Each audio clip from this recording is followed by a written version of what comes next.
Welcome to the Northern Affinity video podcast.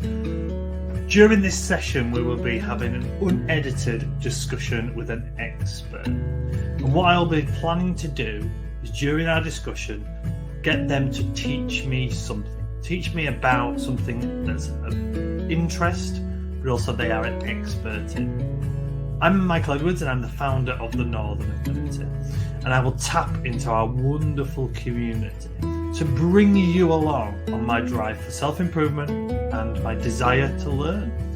So please connect with me on various social media platforms, whether it's LinkedIn or Instagram or Twitter. And I'd love to hear from you what subjects you'd like to learn more about, or what subjects you think it'd be good for me to learn about. So please, get in contact and let me know. All the details will be in the show notes, and you can send me an email or contact me via the various platforms. I really hope you enjoy the show. So welcome everyone to the latest edition of the video podcast. I am delighted to say that today we are joined by Judy Parsons, the LinkedIn lady. Emphasis on the LinkedIn lady.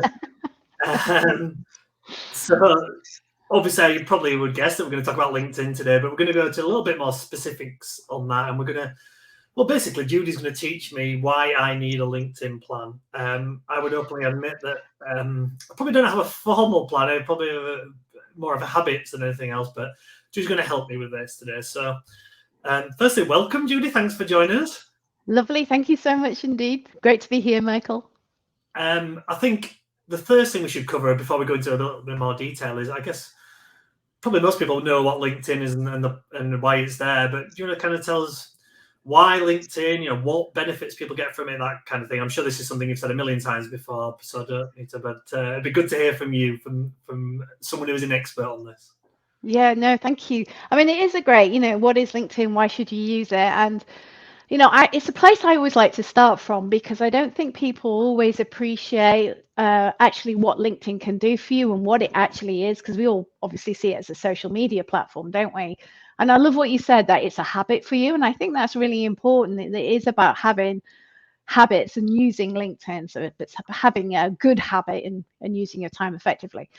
But what I always like to start with is we know LinkedIn's a social media platform, but actually for me, it's so much more than that. So first of all, it's a database, 32 million plus profiles on LinkedIn in the UK alone, probably more now. So, and we have, LinkedIn gives us the tools to drill down and find the people that we want to get in front of for free. So we don't need to pay for LinkedIn. We can do that for free. Because it's such a big database, it's also the closest thing to face-to-face networking that you can get online. And obviously during the pandemic, that's where everybody went, because, where else could you go and meet people when you couldn't meet them face-to-face? And the third reason why I see LinkedIn as more than a social media platform is that it's also a website. It's another online presence that gets you found on Google. So I always say to people, understand what LinkedIn is, and then why do you want to use LinkedIn? And the third thing they need to understand, of course, is who their audience is. So a lot of people will go onto LinkedIn because somebody says, oh, you should be on LinkedIn. And so they toddle off and they create a LinkedIn account. But the challenge with that is that LinkedIn isn't really very intuitive. And, it just drives you down that CV route, doesn't it? Put your job title and company name in the headline, put all your jobs you've ever done, all your education. And it's about, if you actually turn it on its head and go, right, okay, LinkedIn, I want to be on LinkedIn because you want to raise your visibility. I want to build my credibility. I want to generate leads. There was one chap I spoke to who wanted to just have a LinkedIn profile because somebody had said to them, oh, if you were only on LinkedIn, I could pass you loads of referrals. So he was very quickly keen to get a LinkedIn presence. So it's, why are you on LinkedIn? That's really, really important to understand. What is it you want it to do? And I think if you speak to any marketing person, they'll always want to start with the why. What's that objective? What do you want it to achieve? And then if we go back and think about, okay, what is LinkedIn? And you think of LinkedIn as a website, then people have an idea of how best to approach LinkedIn. And I think that's the key for me. Yeah, I think it's interesting you mentioned the website thing there, actually, because that's something I've noticed recently, the evolution of LinkedIn, how it's becoming more like that. I saw something that's relatively new. I think, believe this, like reviews that you can do now. So obviously, we had recommendations for as long as I can remember. But you can now do reviews based on a service essentially. So, Yeah. so a LinkedIn trainer, as an example, someone can review you and put 1 to 5 stars and all that kind of stuff, like a Google review or anything like that. That kind of lends itself to that idea of it being more like a website, and like you quite rightly said, more of a CV type platform as it probably was in past lives. Yeah. For me, LinkedIn is primarily a networking platform, a networking or social networking, whatever you like to call it. For me, primarily, that's what it is. And the services page that you can get on your profile, and they're also bringing out for company pages, is really interesting in so much that you're right. Somebody can give you a 5-star rating, very much like a Google review. LinkedIn haven't really pushed it at the moment. I don't think many people are aware of it. So I don't know, it's not that visible at the moment. There's nowhere that says, look at, unless you go to somebody's services page, and it's not, it'll be interesting to see how that progresses, I think. No, absolutely. And maybe it's just the kind of start of this, but hopefully I think it's, it's definitely evolving. I think there's more and more stuff coming. So there's loads coming through. Absolutely loads. There's a new, they're introducing a scheduling tool on LinkedIn now.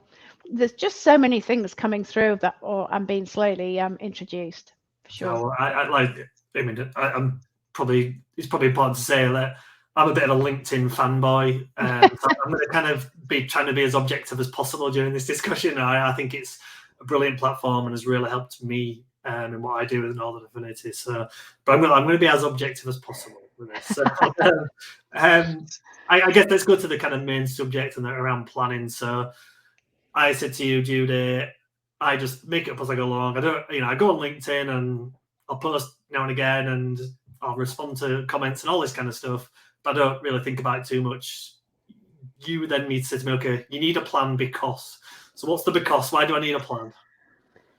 So the because is, it's so easy to waste time on LinkedIn and faff and not actually know what you're doing in the time that you have. We're all busy as business owners.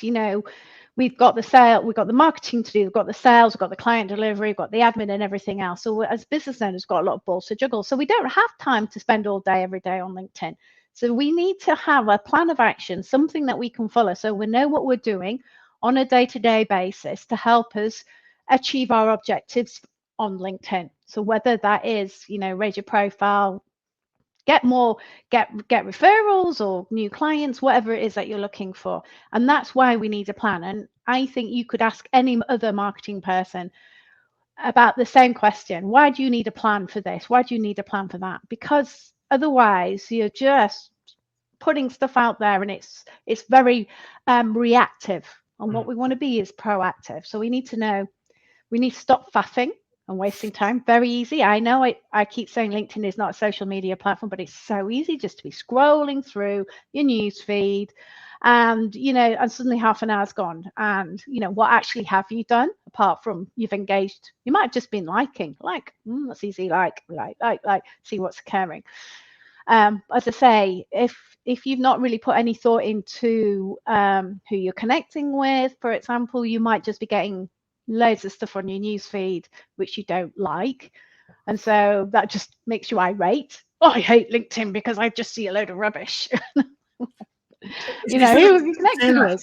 It's really interesting you say that, Judy. So I see this not all the time, but I see quite a lot of people saying things like that, and my experience is completely different. Actually. Oh, mine too. Yeah. I mean, yes, there's the odd thing. I think like everything, that's fine. But sure. I don't know if it's just how almost I just kind of block it out of my mind and scroll past. But I think generally speaking, most of my feed is, it might not be interesting to me in that moment, but I understand why it might be interesting to other people. So like I said, I might scroll past it, but I generally think it's actually really, really good. And if I compare it to other social media platforms, I know I'm infinitely more interested in the things I see on my LinkedIn than just about anywhere else. So it'd be interesting to see. I want to know why you think people kind of have those different experiences. So I think it's because it comes back down to, so if we go back to the plan, once you know why you're on LinkedIn, the next thing is understanding who is your audience and who do you want to get in front of. And I think what happens is that you do need to be connected on LinkedIn for sure. But I think what happens is that people will then just go and connect with anyone and everyone without actually putting in any thought. It's about having a strategy also for who you're going to connect with. That, it's like networking. If you want to always sort of look at your networking strategy, don't you? Where are you going networking? Are you meeting the right people? Are the people you want to meet going networking? And it's the same with LinkedIn. If we think of LinkedIn as the closest thing to face-to-face networking, the people you connect with are the people that are in your network. So who are you connecting with, and are they the right people?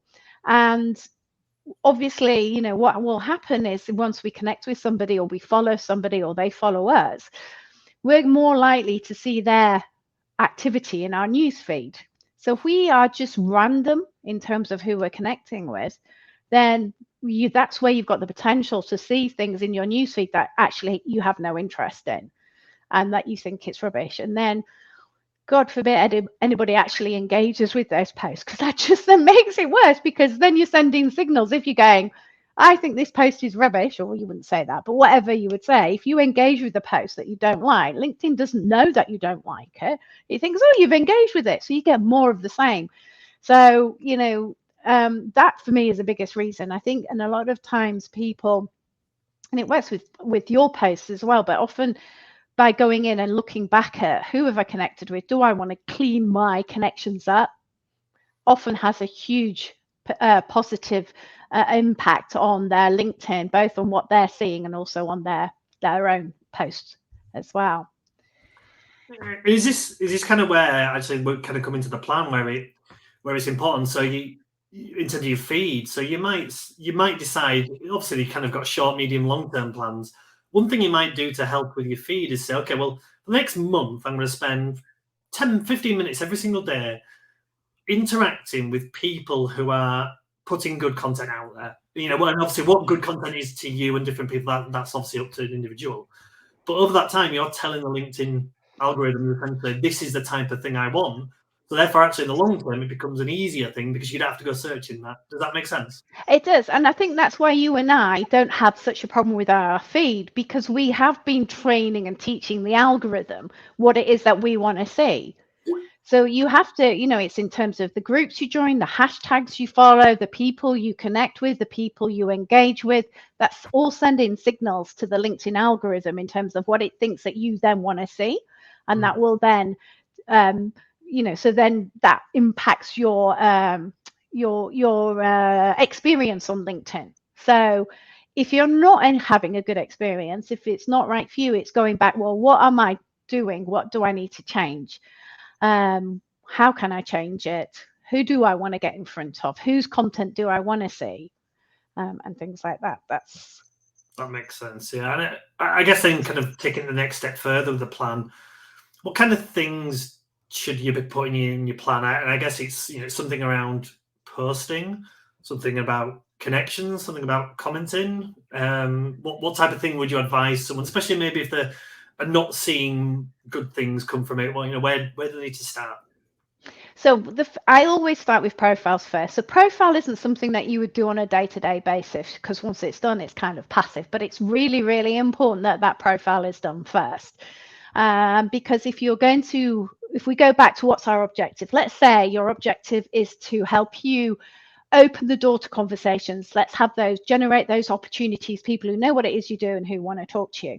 So the first and foremost, you need to make sure that your profile is talking to the people that you want to get in front of.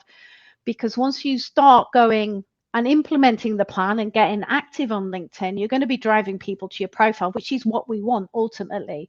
We want people coming to our LinkedIn profile, because if you're not getting the right people coming to your LinkedIn profile, you're not going to start opening those doors to conversations.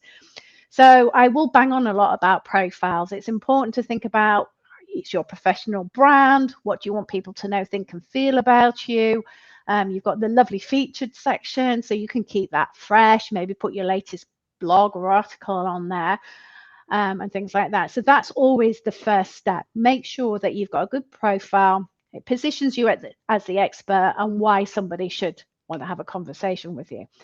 And it's really important because that profile will follow you around then as you start to get proactive on LinkedIn and you start raising your visibility. Because as soon as you start getting active on LinkedIn, whether you're posting and engaging or whether you're connecting with other people, you are raising your visibility on the platform. You're putting your head above the parapet and people are going to start seeing you. So you want to make sure that you've got your best foot forward and you're presenting yourself in your brightest possible light. Because for me, I always say that if you don't do that, it's like sending people to an error page on your website, that 404 error page. And you've done all that hard work, as we had with Laura in your previous call, all the SEO, all that hard work. If somebody then goes to your website and they can't find what they want, they're gone. And it's the same with LinkedIn, which is why I always think it's good to think of LinkedIn as a website, because it's a great place to start, because you just know, everybody knows what a website is and how it works. So once that's kind of done, that's always step one, profile. Second step for me then is understanding, right, okay, audience, who do I want to get in front of and where are they going to be on LinkedIn? And this is the prospecting step. So I have 3 steps: profile, prospecting, and posting.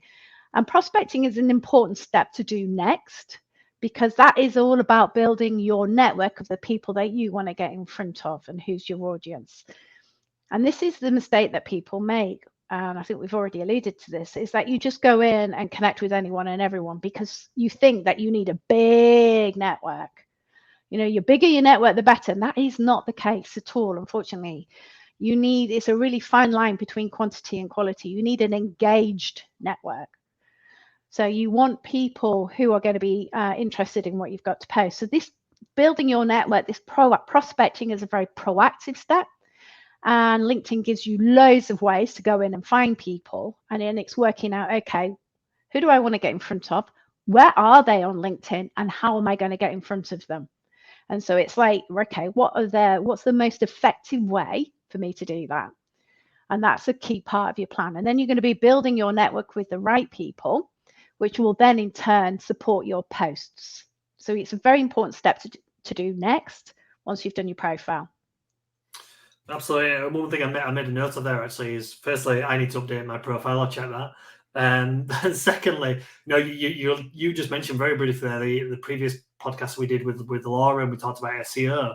Now, one of the things I know about LinkedIn is if you Google, say, Judy Parsons, the LinkedIn lady, now you'd expect LinkedIn to be for you. But if you Google Michael Edwards, the Northern Affinity, I guarantee you that my LinkedIn profile will be very, very high up on that list, and it is the vast majority of people. So getting that right is really important, is it? I know you're not an SEO expert, but it is a really strong way of getting people to find out about you, essentially.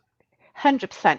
And not often, but I will have a lot of myself, the first 7 years of being the LinkedIn lady, I didn't have a website. I had a landing page, but I didn't have a website. My website was LinkedIn. And, I'm a big believer, and then there'll be a website people going, no, but, I'm a big believer of being where my audience is. So if the people that I want to get in front of, which they are on LinkedIn, why should I have a website and be trying to get them off LinkedIn and over to my website? Because if people go to your website, you don't actually know who they are unless they take some form of action on your website, like message you or something. But on LinkedIn, you can see who's coming to your profile. You can see who is engaging with your posts, and you can reach out and have a conversation with them. So, for me, it's very important. For me, my belief is that I keep people on LinkedIn rather than trying to drag them somewhere else. So, and then obviously we do need to get people off LinkedIn at some point, but not in the first instance. So there's like steps, and which comes back to your plan. And there's a customer journey on LinkedIn as well. And I was having a chat with a lady who does customer journey marketing, and it was fascinating. And she said to me that when she talks to people, one of the problems that they tell her is that we're on LinkedIn and we're not getting any clients. And she said what they're trying to do is to get them from not knowing them at all to buying their big thing all in one go. And that's not what we're doing on LinkedIn. So it's about having those steps. What are you going to take people through so they get to know who you are? They get to experience you. They get to decide you're the expert and that they want to talk to you. They know what you do and they want to talk to you. And I've worked with clients so many times, and that's the feedback they come back with is that, it's like, oh, dropping into your inbox people they don't know going, can we have a chat? And that is because they know what they do and they actually want to talk to them. So, yeah. Absolutely. I was going off on a tangent then. I've lost my point. Many of these conversations do. I wouldn't worry about it. So in terms of the planning, in terms of, I guess, around content, so I guess posting yourself and also getting involved in other people's posts, what kind of things should people put in that plan? And I would guess consistency and persistence might be at the heart of this. So absolutely. And again, I think, it depends. I'd also think about what you do outside of LinkedIn as well, marketing, because, as much as I might say about websites, a lot of people do have a website and they may be blogging. So what content are you don't have to create different content for LinkedIn. I've had people go, well, we put stuff on Facebook, we don't put our Facebook posts on LinkedIn. And 9 times out of 10, that content that you put on other channels will be just as good on LinkedIn. So it's actually, what are you doing as a whole for your content planning? So for me, my third step is posting, but posting for me is about, it's get famous. It's about raising your visibility. It's about attracting those self-selecting clients to you. So you're being active, because 92% of B2B buyers are out there. They're online, they're on Google, they're on LinkedIn, and they're looking for solutions to the challenges you solve. So you want to be posting stuff and having a content plan wherever that's going to be, as well as on LinkedIn, that actually helps solve those challenges, answers those questions. What is it that your ideal clients want and need to know about what it is that you offer and how you solve them? Because that's what they're looking for. So, it's like, what are the top questions that they're asking? And be talking about that on LinkedIn for sure, because, if they're searching that on Google, your post can come up on Google. It's not just your profile, posts can come up, articles can come up. You get all that keywords optimization done on your LinkedIn profile, on your LinkedIn profile and your LinkedIn activity. It's, just as good as a blog. So it's about having, LinkedIn is a tool at the end of the day. As I, you might go, right, they could be, Facebook is a tool, Twitter is a tool. These are all tools to help you get in front of your ideal clients. The people that I work with see LinkedIn as their primary lead generation platform. So it's about, for me, it's that having the content plan is answering those questions. But the other thing as well, it's not just about creating your own content either, because it's about having the pulse on the finger of what's happening in your industry. So there's loads of content out there. So if you're not a content creator, which I'm not a great content creator, to be honest with you, Michael, for me, posting is probably the least I do on LinkedIn.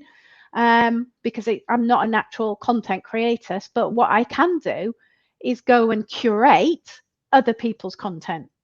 And what I do is I'll see a great article and, about maybe the 10 top things of how to write a LinkedIn article. That's brilliant. Somebody else done the work for me. I can take it, summarize it, and I've got some content there as well. Or, for example, the podcast that you've done with Laura is, okay, how does the SEO apply to LinkedIn? Mm-hmm. How can I SEO my LinkedIn activity? So there's content there from Laura. Okay, how can we apply that to LinkedIn? So it's already done for you. So it's about having your own content as well as third-party content. But posting is just one element. One element. And I think, it's a common thing I often hear, and I'm sure you do far more times than me, is, Judy, I don't have anything interesting to say. I don't know what to post. Where do I start? Type of thing. I guess you have kind of a response to people in those circumstances, which is kind of partly what you've just said there. Yeah, absolutely. What are the most common questions? But actually, what I tell people to do first, if they're struggling with posting, is to engage first, because engaging for me is a really, really important activity on LinkedIn. And you've said, I think you said earlier, you spend 20 minutes a day or something on that, engaging on LinkedIn, which is fantastic. That's great. So what I tell people is that the whole point of having a plan is that you know exactly what you're doing in the time that you do have on LinkedIn, whether that's 15 minutes, 20 minutes, half an hour. And the majority of that time, you needs to be engaging. So I guess for me, I don't really, the content, probably maybe spend an hour a week coming up with your content, and then you've got it ready to post every day. But you don't have to post every day. 2 or 3 times a week is absolutely fine. That's still absolutely fine to do. We don't need to overly post on LinkedIn, which I think is always a good thing. But the majority of the time that you do spend should be on engaging. And this is where people fall down, because this is where they're just scrolling through their newsfeed. So they're being very reactive. They're not actually going, this is who I want to get in front of. This is how I'm going to find them. And this is the post that I'm going to comment on. And that's what you need in your plan. Who am I getting in front of? Where are they? And how am I going to get in front of them? And that's the 3 key elements of your plan. And I think the last couple of things you've said have been really interesting, because I was thinking about my activity. And I know one thing I find is that, so I try to post most days and be fairly consistent with that. But there's like I'm sure all of us, there's days where I could have like 4 different posts and I could put out there, and I've got these ideas. I end up basically put them in my notes on my phone, ready for the next day to put them in. Or there's times when, and it might be a day, it might be a week or so, when I'm like struggling to think of something to put out there. And what I find is just spending 10-15 minutes commenting on other posts all of a sudden just brings some inspiration, because there's a reason you've reacted to a post is because it's either an emotional reaction or some other, and it just gets the brain flowing. So being not an expert on these things, that's a thing I tend to, if you're just struggling for something, just go react to a lot of other people's posts, and you've said earlier, kind of make a post out of a number of different posts and put it all together. Yeah, absolutely. Claire Clifford will talk about content and content ideas. She's brilliant, and she'll, as well as your awareness day, she'll come up with sort of, this is what you can post. So in terms, for me, the content side of what am I going to actually post, somebody like Claire, and actually having that content strategy, which will work across all channels, is a really good place to start. And for me, it's about, I would, as I say, answer questions, demonstrate your expertise, have some personality. We have the whole thing about, it's all personal posts on LinkedIn and stuff like that. Definitely, they're much more personable these days. But for me, if you actually go in and start commenting on posts, it's like mini posting. And as you say, you can go and it'll give you some ideas. You can I've seen other people's posts and I go, that's a really good idea. It does spark ideas. It helps you find people, it sparks ideas, and it raises your visibility for sure.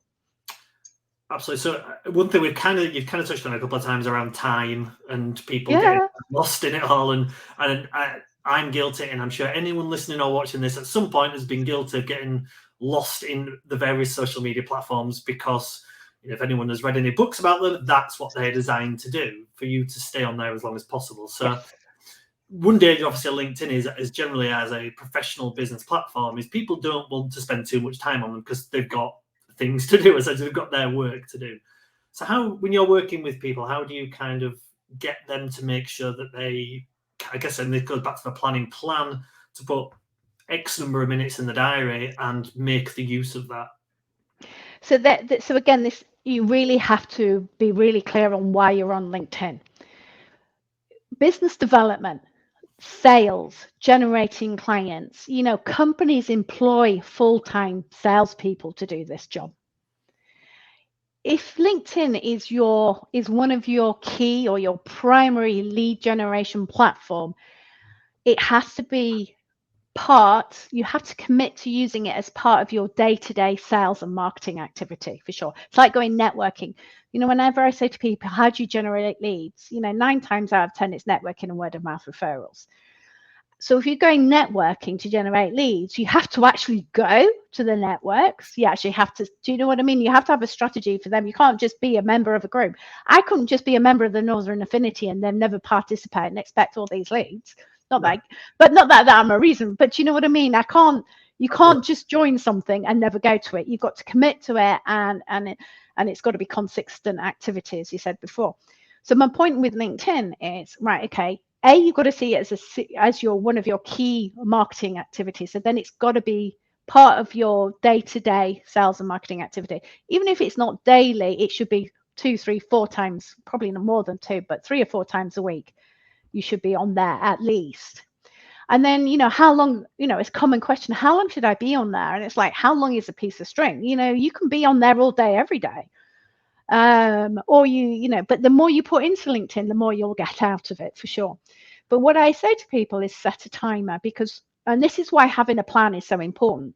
Because if you go and say, right, I've got 20 minutes a day to spend on LinkedIn, I'm going to set my timer. And in that time, I'm going to do as many of my actions that I've got in my plan during that time. And then when the buzzer goes, you can go, right, and it doesn't matter then if you do go later on during the lunch hour or something, you might scroll through, you might do some other bits and pieces. But the point is, you do as much as those activities in that 20 minutes a day, which is focused, it's proactive. You know exactly what you need to do to find the people you need to get in front of, and you do that activity. So it's very proactive activity rather than reactive. And you do that, the buzzer goes, and you go, right, that's my LinkedIn activity done for the day. Somebody else, which I really quite liked, I'm not quite sure if it's enough, but they went on a 3 by 3 by 3. So, like 3 posts, comment on 3 posts, connect with 3 people. But it's like having that kind of, right, this is what I'm going to do, this is what that's doing is helping you move forward towards your goals. And it's rather than just faffing and you're actually not getting anywhere. Well, I think the great thing about LinkedIn is, as you quite rightly said, it is a business development sales tool for the vast majority of us. Yes, having that plan and doing X number of minutes per day when you can. Obviously, there'll be obvious examples sometimes when you can't. But the great thing about LinkedIn, again, is it's so accessible that there may be times when you do have 5 minutes. I know often, just purely because of the traffic, I get to do the school run. I get there 15, 20 minutes early to make sure I can get a parking space. Pretty much what I do is either my emails on my phone or I'll do 5-10 minutes on LinkedIn. Sure. Yeah. I get on the train quite a lot. I'll do 10-15 minutes of LinkedIn there. I might do a bit when I'm in the gym, and various other examples. It's such an accessible platform that 5-10 minutes on top of your consistent stuff when you can, and it might end up being a couple of times a day, can really add up. And realistically, are you going to do during that period? Are you going to do a sales call? Are you going to do some sort of email follow up to possibly not? But that again, it's kind of consistent but inconsistent, if that makes sense, as kind of a secondary activity. Yeah, no, absolutely. But even then, if you know what it is that you're doing, even in the times when you have got, like as I say, 5 minutes, you're in between meetings, check out your LinkedIn, see what notifications are coming up and things like that. But if you know what you're doing, it just makes it much more effective. Yeah. As a marketing tool, and any marketer will tell you, it's all about. Anna from Anna Short, she did one about marketing plans, doesn't she? And planning. LinkedIn is no different. Listen to that one and apply what Anna said in terms of developing a marketing plan to LinkedIn, and you're just much more effective. Absolutely. So one last question for me, Judy. Actually, so it's around the planning, but one thing we haven't really talked about is company pages. Company pages, yes. Now, obviously, a lot of this applies, whether it's you're talking about the personal or company page, a lot of the stuff we've talked about. But is there anything different, anything that people should think about when it comes to their company page? Maybe something that kind of little known features or anything like that might just help people? So I think it depends on your business. If you are a single business owner like myself, you will always put everything through your personal profile. And your company page, I'm loving company pages at the moment because there are so many lovely features coming out and things like that. But you want always, obviously, do I need a company page? Absolutely. You need the company page to put the branding there on your LinkedIn profile.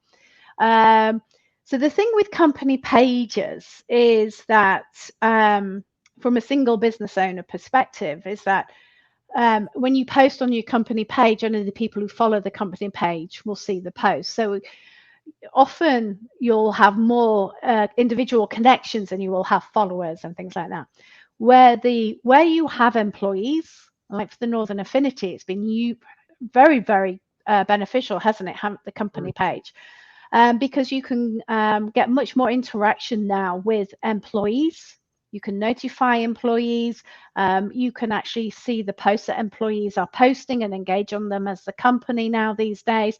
You've got a company newsletter that you can do on LinkedIn as well. So that for me is something. I've got a personal newsletter, but there's no point me having a personal and a company. But if I was a company, I would definitely have a newsletter on the company page, for sure. So company pages are a different strategy. They're usually the marketing team rather than the business owner or the salesperson. For me, but company pages are a marketing team job, a marketing part of it, and the personal profile is more of the business development and sales team and stuff. So for me, when I'm training LinkedIn, doing LinkedIn training with the sales team, I like having the marketing team there, because they then can support the sales team with the content and things like that. But they're two slightly different strategies, and I think it depends on what type of business you are as to which way you come with it. 100%, and I think one of the things I kind of almost discovered by accident was you touched on there, the ability to comment as the business page. Now you can, I believe, switch on the mobile app, but you can on the desktop. You can comment on the mobile app if someone has kind of copied you into something, but you can proactively do it. I don't know if that's right, but that's what I experienced. But what I found is sometimes I'm going through my news feed, and I'll see a post which actually I think, this might be better for Northern Affinity to reply to rather than me. It doesn't happen that often, and I can't think of the reason why off the top of my head, but sometimes it feels like a better option. So I will use it. You got the little kind of arrow thing up, and you can do that. So that's something that maybe I know when I speak to a lot of people that don't know that's the thing. It can be quite useful. It is quite useful. It's great for raising. So this is why there's so many things coming out for company pages, because company pages is LinkedIn's advertising platform. And what the challenge that they had is that the big companies were all advertising on LinkedIn, but they weren't getting any of the smaller ones, because what's the point when it's so hard to build followers that you couldn't engage as the company on LinkedIn? And so they have been beefing up company pages to make the platform much more attractive to advertise on for the more of the SME type companies and things. Hence why they are great at the moment. There are so many more marketing things features that you can do on there for sure. I mean, company pages is one we could talk about, on another time. So it's massive. Where do we start with company pages? But it depends on the business. If you're an individual business owner like me, your company page is not going to be as important. But if you are a business with a marketing team, the marketing team will control the company page and use it to raise the visibility and awareness of the company. And then admins of the company, as you quite rightly say, can engage as the company on posts. And I think that's the big thing that's changed now, is that you can engage as companies if you're an admin.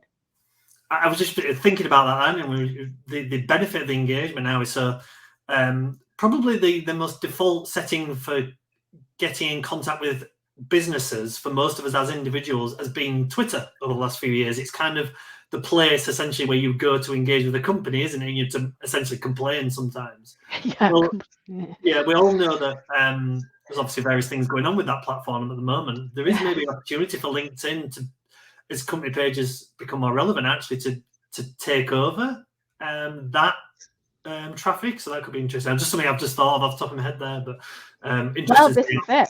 Interesting to see how that plays out. Yeah, it will. It will indeed. So just to finish off then, Judy, and always ask people, where are the best places to go and find you if they want to contact you? Now, I'm guessing it's pretty obvious when it comes to you. So if it's not LinkedIn, tell me now. No, LinkedIn is always the best. Or email judy@judithparsons.com, but definitely LinkedIn. Perfect. I do have a website, but I'm much happier for you to go to my profile. Well, I'm sure the website you can get through the profile anyway. So yeah, exactly. Yeah. So thank you so much for that time. That's really, really interesting. My pleasure. As all of you do when you have these conversations, I've ended up making notes and adding to my to-do list. So I need to stop doing podcasts because my to-do list is getting far too big. But some really helpful things there. So thank you so much. Thank you. My pleasure. Really appreciate it. I hope you enjoyed this chat today, and like me, you learned something new from our wonderful expert. So if you'd like to hear from more of our sessions, please subscribe on whatever platform that you get your podcast from to hear more. And also, we'd love to meet you at some point at one of our upcoming events. The Northern Affinity hold events all across the north of England, and we'd love to meet new people and then have guests along. So please come along and check out our website or all the details in the show notes. Thank you very much for listening, and see you next time.